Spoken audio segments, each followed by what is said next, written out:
ഈശോയിൽ ഏറ്റവും സ്നേഹമുള്ള പ്രിയ ദൈവമക്കളെ, ഈ വിശുദ്ധ പ്രഭാതത്തിൽ നാം ദൈവത്തിരുസന്നിധിയിൽ പ്രാർത്ഥനാപൂർവമായിരിക്കുമ്പോൾ ആത്മീയ അന്ധത അകറ്റുവാൻ കൃപ പ്രാർത്ഥിക്കാം. വിശുദ്ധ മത്തായി സുവിശേഷം 23-ാം അധ്യായം 13 മുതൽ 22 വരെയുള്ള തിരുവചനമാണ് തിരുസഭ ഈ ദിനം ധ്യാന വിചിന്തനത്തിനായി നൽകിയിരിക്കുക.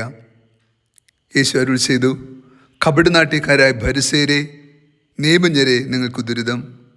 നിങ്ങൾ മനുഷ്യരുടെ മുമ്പിൽ സ്വർഗം അടച്ചു കളയുന്നു. നിങ്ങൾ അതിൽ പ്രവേശിക്കുന്നില്ല, പ്രവേശിക്കുവാൻ വരുന്നവരെ അനുവദിക്കുന്നുമില്ല. കപടനാട്യക്കാരായ നിയമജ്ഞരെ, ഫരിസേയരെ, നിങ്ങൾക്ക് ദുരിതം. വളരെ സങ്കടകരമായ കാര്യങ്ങളാണ് യേശു ഇന്ന് സുവിശേഷത്തിലൂടെ പറയുക.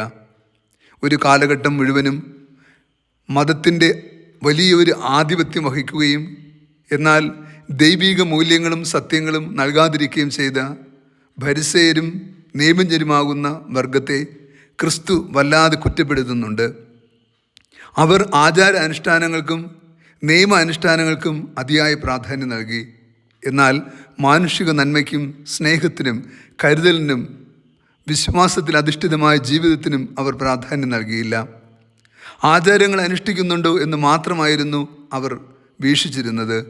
അതുകൊണ്ട് തന്നെ അവർക്ക് വലിയ തെറ്റ് സംഭവിക്കുന്നുണ്ട്. അവർ ദേവാലയത്തേക്കാൾ പവിത്രമായി കാഴ്ചവസ്തുവിനെ കണ്ടു. ബലിപീഠത്തേക്കാൾ പവിത്രമായി അതിലർപ്പിക്കപ്പെടുന്ന ബലിവസ്തുക്കളെ കണ്ടു. യേശു ചോദിക്കുന്നു, അന്ധരായ ഫരിസേയരെ, നിയമജ്ഞരെ, നിങ്ങൾ എന്തുകൊണ്ട് സത്യം തിരിച്ചറിയാതെയും ദൈവത്തിൻ്റെ നീതി മനസ്സിലാകാതെയും പ്രവർത്തിക്കുന്നുവെന്ന് ചോദിക്കുന്നുണ്ട്. നമ്മൾ ദൈവിക നീതി തിരിച്ചറിയണം. ദൈവത്തിൻ്റെ പദ്ധതിക്ക് അനുസൃതമായി നാം നിലകൊള്ളാൻ ബാധ്യത ഉള്ളവരാണ്. ഓർക്കുക, ഇന്നത്തെ സുവിശേഷത്തിലെ ഒരു വാക്ക് ഇപ്രകാരമാണ്: നിങ്ങൾ സ്വർഗത്തിൽ പ്രവേശിക്കുന്നില്ല, ആ കൃപ സ്വീകരിക്കുവാൻ മറ്റുള്ളവരെ അനുവദിക്കുന്നുമില്ല. സ്വന്തം ജീവിതം നശിച്ചാലും അപരന് നന്മ ഉണ്ടാകരുത് എന്നാഗ്രഹിക്കുന്ന ഒരു കൂട്ടം മനുഷ്യരുടെ ഹൃദയ കാഠിന്യത്തെയാണ് ക്രിസ്തു ചോദ്യം ചെയ്യുന്നത്.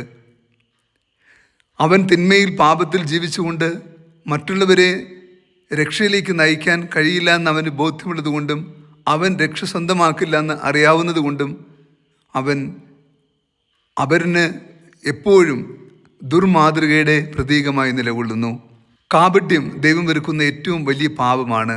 ഇന്നത്തെ സുവിശേഷത്തിൽ അനേക പ്രാവശ്യം കാപട്യം എന്ന വാക്ക് കപടനാട്യക്കാർ എന്ന പദം ഉപയോഗിക്കുന്നുണ്ട്. നാം കാപട്യമുള്ളവരാകരുത്. ആത്മീയ ജീവിതം ഒരു തുറന്ന പുസ്തകമാകണം. ക്രിസ്തുവിൻ്റെ ജീവിതം പോലെയാണ് നമ്മുടെ ജീവിതമെങ്കിൽ നാം ഈ ഭൂമിയിൽ ആരെയും ഭയപ്പെടാതെ ദൈവിക സത്യങ്ങൾ പറയാനും പഠിപ്പിക്കുവാനും ദൈവത്തിൻ്റെ ഹിതമനുസരിച്ച് ജീവിക്കുവാനും നമ്മൾ യോഗ്യരായി തീരും. നാം കാപട്യം കാണിക്കുമ്പോഴാണ് നമ്മൾ അടഞ്ഞ പുസ്തകമായി മാറുന്നത്. നാം ലോകത്തിന് അന്ധകാരമായി തീരുക. അന്ധനായ മനുഷ്യൻ അന്ധന് നയിച്ചാലുള്ള ദുരനുഭവത്തെക്കുറിച്ച് യേശു സംസാരിക്കുമ്പോൾ രണ്ടുപേരും കുഴിയിൽ വീഴില്ലേ എന്നാണ് യേശു ചോദിക്കുന്നത്. ആത്മീയ അന്ധതയിലും ഇത് സത്യമാണ്. നാം ദൈവിക നന്മയിൽ നിലകൊള്ളാതെ ഈ ലോക അരൂപിയിൽ ജീവിച്ചാൽ നമുക്കും ഇതേ ദുരന്തമുണ്ടാകാം. നാം ദൈവത്തിൻ്റെ വചനം പറയുകയും എന്നാൽ ജീവിതത്തിൽ വചനാധിഷ്ഠിതമായി ജീവിക്കാതിരിക്കുകയും ചെയ്യുമ്പോൾ കാപട്യത്തിൻ്റെ മുഖംമൂടിയാണ് നാം ധരിക്കുക. ക്രിസ്തു ഇന്നത്തെ സുവിശേഷത്തിലൂടെ നമ്മെ വല്ലാതെ ചോദ്യം ചെയ്യുന്നുണ്ട്. നമുക്ക് ആത്മപരിശോധന ചെയ്യാം. ക്രിസ്തുവിൻ്റെ ഹൃദയത്തിലേക്ക് നമുക്ക് തിരികെ നടക്കാം. കാപട്യത്തിൻ്റെ മുഖംമൂടി ഊരി എറിഞ്ഞ് നന്മയുടെ കൃപ സ്വീകരിക്കാം. കർത്താവ് നിങ്ങളോട് കൂടെ.